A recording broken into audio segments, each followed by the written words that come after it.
اسمي نوال، عندي 45 سنة. وقبل ما ندخل في تفاصيل القصة، يا ريت تعملوا اشتراك في القناة وتفعلوا الجرس عشان يوصلكم كل جديد. أنا اسمي نوال، عندي 45 سنة.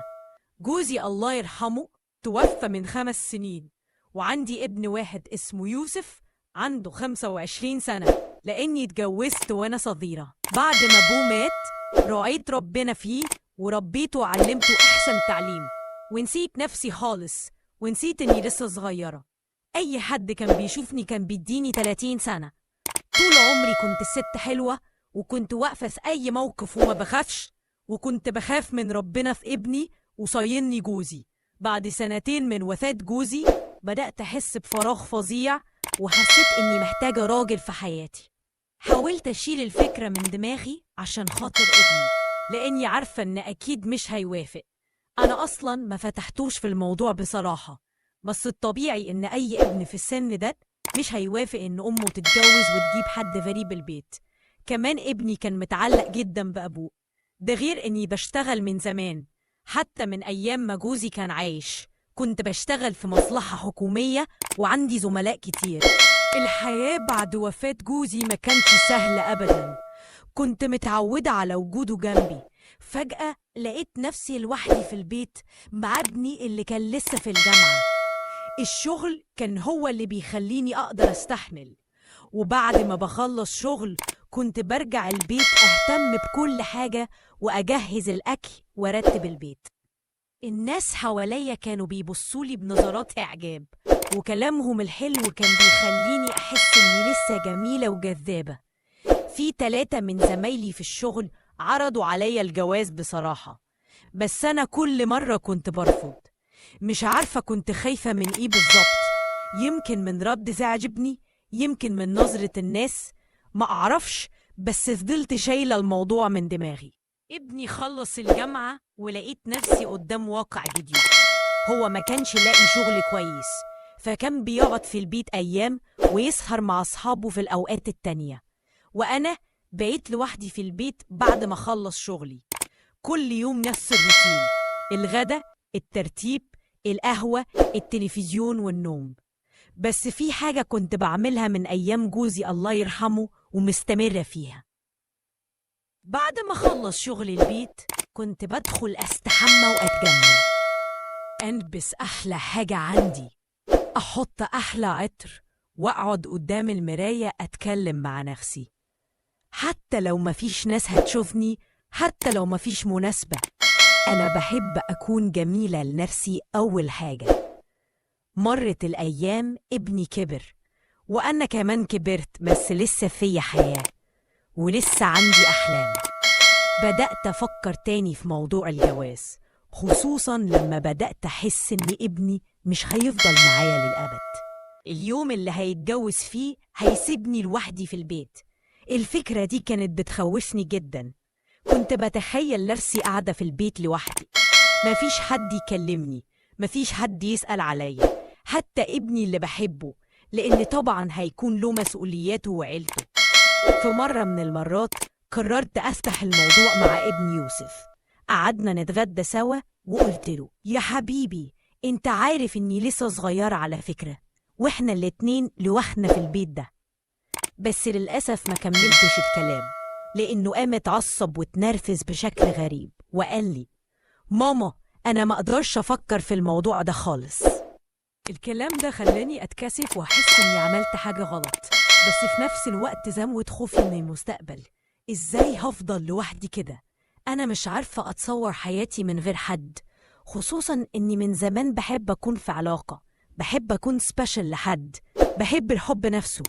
بقى زي الشوكة في حلقي، كل ما ابني يخرج من البيت أسهر لوحدي وأفكر: هل أنا غلطانة في حاجات كتير؟ هل المفروض أستنى ابني يوافق ولا أعمل اللي أنا عايزاه؟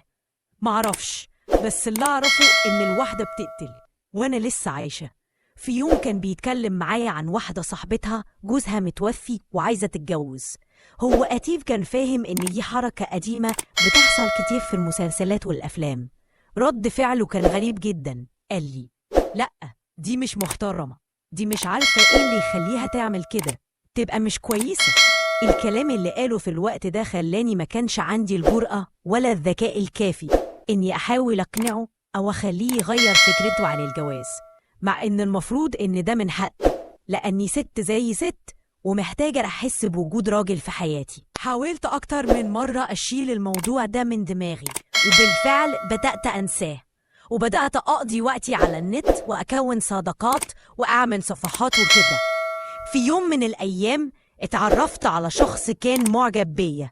فترة تعرفنا على بعض ما كانتش طويلة قوي، لكن جذبني بطريقته.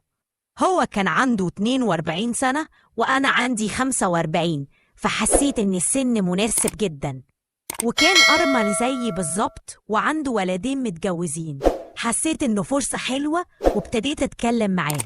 كل شوية أرجع وأفتكر كلام ابني وإنه مش هيوافق على حاجة زي كده، فكنت ساعات أبقى متقبلة الموضوع وأقعد أتكلم معاه وأهزر، لحد ما قربنا من بعض جدا وابتدينا نتواصل أكتر على التليفون ونتكلم.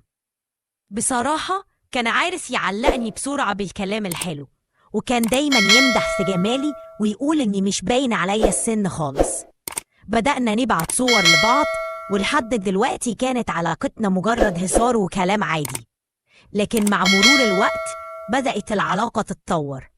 بقى يطلب رقم تليفوني بعد ما كنا بنتكلم على الشات، وكنت بكلمه في الوقت اللي ابني مش موجود فيه، وكنا بنسهر مع بعض في الأوضة.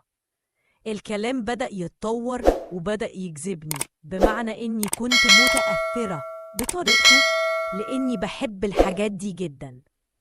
بدأ يتكلم معايا في كلام جريء، وأنا كمان كنت بتكلم معاه بنفس الطريقة.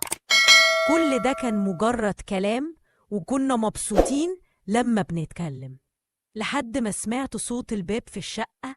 حسيت بكل حاجة عشان يوسف ابني ما ياخدش باله ولا يحس بأي حاجة، لأنه برضه راجل ومش عيل صغير. بصراحة عمري ما كنت كده، ولا دي كانت أخلاقي. بس كل ما أبقى قاعدة لوحدي ومتضايقة بلاقي نفسي بفتح الموبايل بكلمه وبنضحك سوا، خاصة في الأوقات اللي ابني ما بيكونش موجود في البيت. بعد كده بدأ يطلب مني صور وفيديوهات، وبدأنا نتكلم كلام ما ينفعش غير بين اتنين متجوزين. كلام حميمي جدا كأنه بيحصل قدامنا، بس كل ده كان على الموبايل. القصة اتغيرت لما حسيت إني متعلقة بيه بطريقة غريبة. بدأت ألاحظ إن في حاجة مش مظبوطة.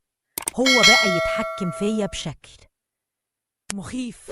كان بيقول مثلا لو ما كلمتنيش الساعة 8 بالظبط هعمل كذا وكذا، وأنا كنت بنفذ كل طلباته. أنا من النوع اللي بيحب يحس إنه ضعيف قدام الراجل وإنه هو اللي مسيطر، فكنت مبسوطة لما كان يهبدني ويحاول يسيطر عليا. هو عرف إني بحب ده فبدأ يتعامل معايا بحزم وسيطرة كاملة، لدرجة إني ما بقتش مركزة في اللي حواليا ولا حتى مع ابني. المشكلة الكبيرة حصلت يوم ما نسيت الموبايل في المطبخ، الموبايل اللي ما كانش بيفارق إيدي. يوسف مسكه وهو حاسس إن في حاجة مش مظبوطة، وللأسف شاف الإشعارات بتاعته. فضلت واقفة مكاني مش عارفة أتحرك لما سمعته بيقول لي تعالي أنا شايف الرسايل من بره، رغم إن الموبايل عليه باسورد. الرسايل دي كان فيها كلام مقرف ومش كويس خالص. حسيت إن الأرض بتميل من تحت رجليا. يوسف مسك إيدي بقوة وقال لي إيه ده؟ عايز أعرف مين ده وإنتي بتتكلمي معاه إزاي؟ وطلب مني أفتح له الموبايل. رفضت في الأول لكنه أصر وقال افتحيه بنفسك أحسن ما أخده منك بالقوة وهعرف كل حاجة برضه. ما بقاش عندي خيار، فتحت له الموبايل. بدأ يقرأ كل المحادثات ويشوف الصور والفيديوهات اللي بيني وبين الراجل ده. كنت بشوف وش ابني وهو بيقرأ، كان لونه بيتغير كل ما يقرأ أكتر. لما خلص وقف قدامي مذهول وقال إيه ده؟ وانتي عاملة كده ليه؟ وبعدها رمى الموبايل في الأرض بقوة ومشى وساب البيت، وأنا واقفة مكاني مش عارفة أرد ولا أفكر. بعد ما مشى قعدت أفكر أعمل إيه دلوقتي. الموبايل كان اتكسر وما كانش عندي رقمه عشان أتصل بيه من تليفون تاني. الليل نزل وأنا قعدت في الأوضة مرعوبة، مش عارفة ابني لما يرجع هيعمل إيه. الساعة كانت حوالي 1 بالليل، أول مرة يتأخر فيها كده. لقيته دخل البيت بس من غير ما يصدر أي صوت. بعد ربع ساعة قررت أطلع أشوفه رغم خوفي من وشه أو حتى من رد فعله. دخلت عليه الأوضة، الجو كان حر وكنت لابسة لبس خفيف للنوم. لما شافني قال لي تعالي قدامي واحكي لنا القصة كلها. فرحت وقلت له انت شفت كل حاجة، قريت كل حاجة. وبعدين حاولت اشرح له ان الموضوع كان بسبب رغبتي في الجواز، وان هو نفسه كان دايما بيرفض فكرة اني اتجوز تاني. فرد عليا بغضب بكل صراحة انتي طلعتي وحشة، وكمل كلام قاسي. ما قدرتش ارد غير بكلمة انا برضو ست زي اي ست ومحتاجة راجل في حياتي. القصة دي بتوضح ازاي الوحدة والفراغ ممكن يخلوا الواحد يتصرف تصرفات مش شبهه ابدا. نوال كانت ست صاينة نفسها وبيتها، لكن بعد ما فقدت جوزها وحست إنها وحيدة بدأت تدور على أي حاجة تملى الفراغ ده. يمكن لو كانت اتكلمت مع ابنها بصراحة أكتر، أو لو هو كان فهم مشاعرها من غير ما يحكم عليها، ما كانتش وصلت للدرجة دي. القصة بتورينا كمان قد إيه الشيطان ممكن يلعب بعقولنا ويخلينا نشوف الغلط صح، خاصة لما نكون في حالة ضعف. نوال ويوسف ما كانوش شايفين هدم الغلط اللي بيعملوه، لأنهم كانوا غرقانين في المشاعر اللي الشيطان زرعها فيهم. في النهاية القصة دي بتأكد إن الانفتاح والصراحة بين الأهل والأولاد مهمين جدا، وإن الحوار والنقاش بهدوء ممكن يمنعوا كوارث كتيرة بتحصل.